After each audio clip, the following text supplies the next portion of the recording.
Well, in her first address to Parliament since the Lok Sabha polls, President Draupadi Murmu raked up the 1975 emergency, terming it the biggest direct attack on the Constitution.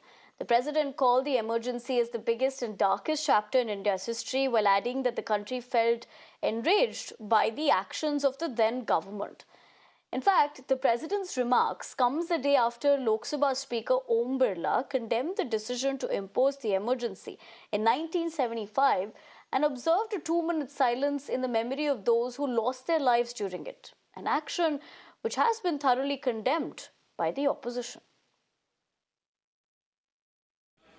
जब संविधान बन रहा था तब भी दुनिया में ऐसे ताकतें थे जो भारत के असफल होने की कामना कर रही थी।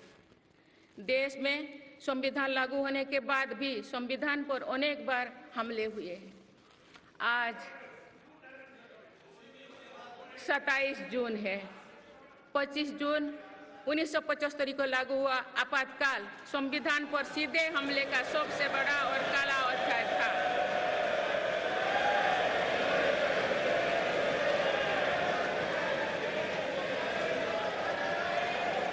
पूरे देश में हाहाकार मच गया था, लेकिन ऐसी असंवैधानिक ताकतों पर देश ने विजय प्राप्त करके दिखाया, क्योंकि भारत के मूल में गणतंत्र की परंपराएं रही है।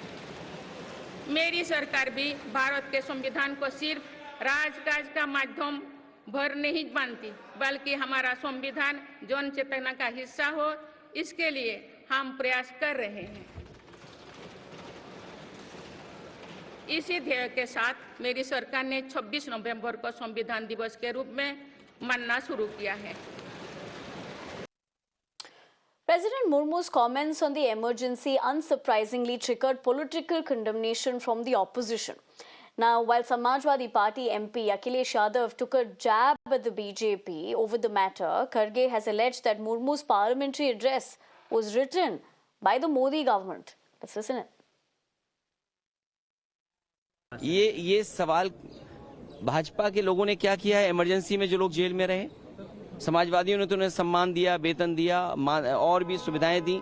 क्या ये सरकार सुविधाएं दे रही है? सुविधाएं दी होती, उनका सम्मान दिया होता तो शायद बात की होती तो अच्छा लगता है। इस समय 49 साल के बाद ये जो इमरजेंसी के बाद जिक्र किया, मेरे ख्याल में कोई लॉजिक नहीं था उस विषय पे। आज के मुद्दे के बारे में बोलना चाहिए था।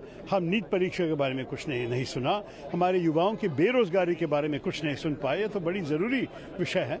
और आपको ये भी मालूम है कि मणिपुर इस शब्द तो ना प्रधानमंत्री के मुंह से निकला, ना राष्ट्रपति जी से। ये बड़ी ज़रूरी है कि इस किस्म के विषय, चीन के सीमा से में क्या हो रहा है, बहुत बड़े विषय हमारे देश में है जो हम उठाना चाहते हैं हमारे देश में।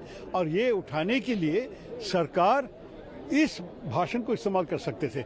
हमारे जवाब में तो नेचुरली प्रतिपक्ष की भी ये जिम्मेदारी है कि ऐसे मुद्दे हम ऐसे भी बताएं जनता को जो संसद के अंदर चर्चा होनी चाहिए।